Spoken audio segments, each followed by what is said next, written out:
Bonjour, je m'appelle Frédéric Naïm, je suis avocat à Paris.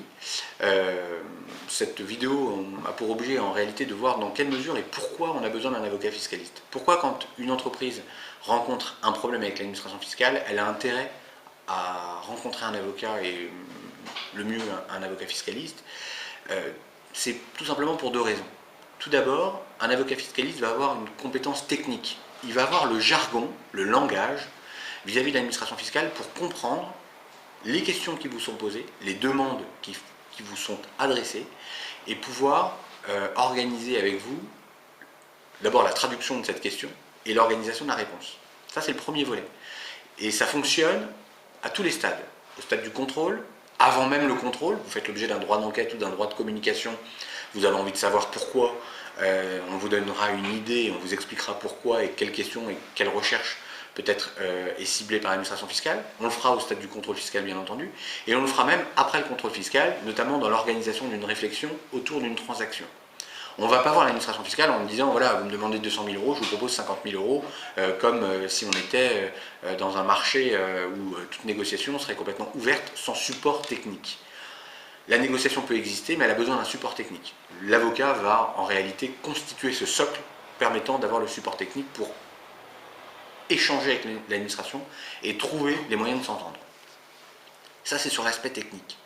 Ensuite, sur l'aspect humain, je pense que la présence d'un avocat fiscaliste est très importante pour rassurer, bien entendu, le dirigeant de l'entreprise, mais également pour constituer un barrage non négligeable vis-à-vis de l'administration fiscale. Vous avez peut-être commis des fautes, vous avez peut-être commis des erreurs, vous avez donc peut-être peur par rapport aux erreurs que vous avez commises.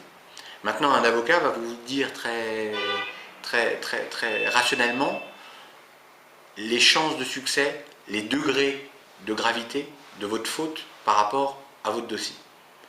Si vous êtes en facial avec l'administration fiscale, c'est peut-être plus difficile d'avoir une sorte de repentir par rapport à votre faute. Lorsque vous avez un professionnel qui officie pour vous, c'est vraiment le meilleur moyen d'humaniser en quelque sorte votre faute et votre erreur, et de pouvoir dire jusqu'à quel niveau on peut accepter de trouver une solution par rapport à votre problème.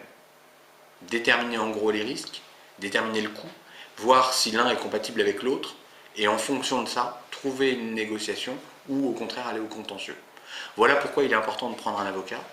Je vous passe les détails au niveau technique, mais que je rencontre malheureusement très souvent, où des entreprises ont le sentiment qu'en étant assistées au départ par quelqu'un qui n'a pas une spécialité sur le sujet pourra amplement faire l'affaire.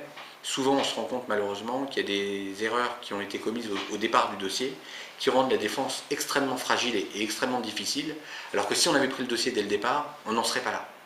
Je pense notamment aux entretiens que vous pouvez avoir quand vous avez été contrôlé, vous avez été redressé.